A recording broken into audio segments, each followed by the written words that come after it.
जय माता दी।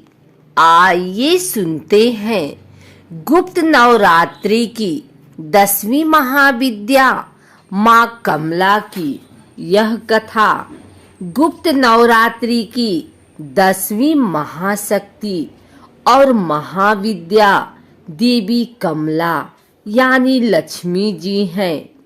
संपन्नता, खुशहाली, वैभव, सौभाग्य, धन, यश की प्रतीक देवी कमला 10वें स्थान पर हैं। वह परम सौभाग्य प्रदात्री हैं। जो जातक उनकी आराधना करता है वह उनका घर धन और धान्य से परिपूर्ण कर देती हैं। नवरात्रि की तरह गुप्त नवरात्रि का समापन भी श्री कमला की आराधना से होता है।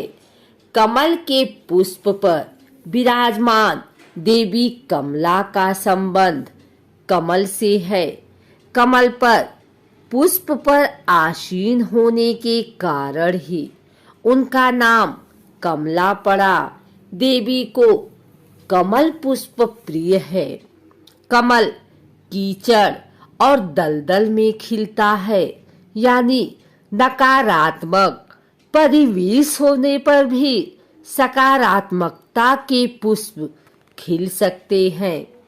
स्वच्छता और पवित्रता देवी भगवती को प्रिय है। उनका अलग से श्रीकुल है।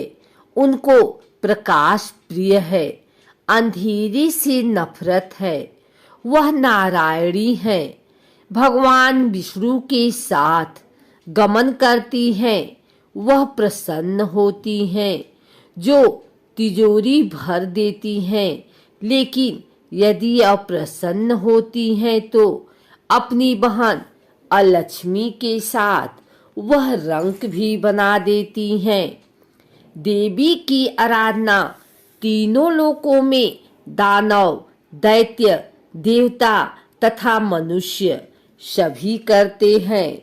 देवी आदिकाल से ही त्रिभुवन के समस्त प्राणियों द्वारा पूजित है। देवी की कृपा के बिना निर्धनता, दुर्भाग्य, रोग इत्यादि होते हैं। स्वरूप से देवी कमला अत्यंत ही दिव्य तथा मनोहर एवं सुंदर हैं। इनकी प्राप्ति समुद्र मंथन के समय हुई थी तथा इन्होंने भगवान विष्णु को पति रूप में वरण किया था।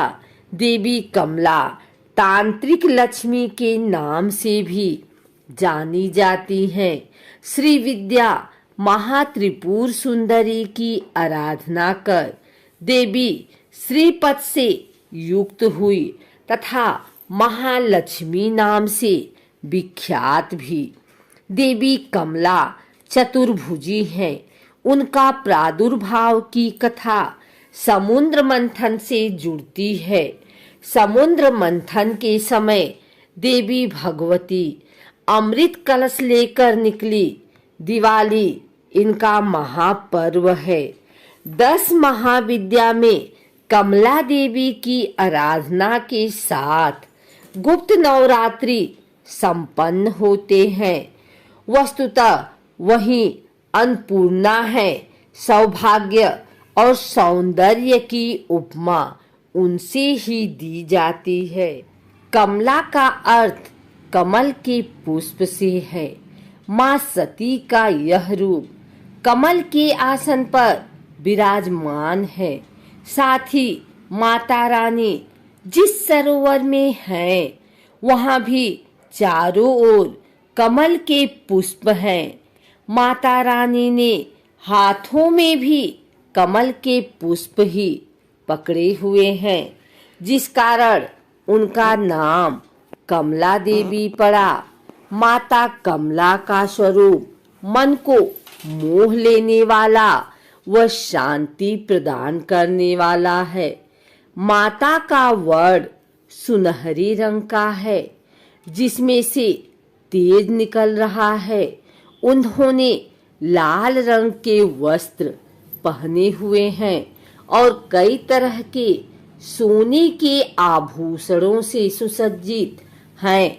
माता ने मुकुट पहना हुआ है तथा उनके केस खुले हुए हैं। भगवान शिव की भांति उनके भी 3 नेत्र हैं तथा वे एक सरोवर में कमल के पुष्प पर विराजमान हैं। माता जिस सरोवर में हैं वहां उनके पास कई कमल के पुष्प लगे हुए हैं। माता रानी के 4 हाथ हैं, जिसमें से 2 में उन्होंने कमल के पुष्प ही पकड़े हुए हैं तथा अन्य 2 हाथ वर मुद्रा में हैं। माता रानी के दोनों ओर 4 हाथी हैं जो जल से उनका अभिषेक कर रहे हैं। माता रानी का यह रूप अपने भक्तों पर सदैव कृपा करने वाला और उनकी सभी इच्छाओं की पूर्ति करने वाला माना जाता है। जैसा कि हमने ऊपर बताया कि माँ लक्ष्मी की साधना करने से जो लाभ भक्तों को मिलते हैं वही लाभ माँ कमला की पूजा करने से भी मिलते हैं, क्योंकि देवी कमला को माँ लक्ष्मी का ही रूप माना जाता है। इसलिए जो भी भक्तगण माँ कमला के रूप की पूजा करते हैं उनकी व उनके परिवार की आर्थिक स्थिति पहले की तुलना में बेहतर होती है।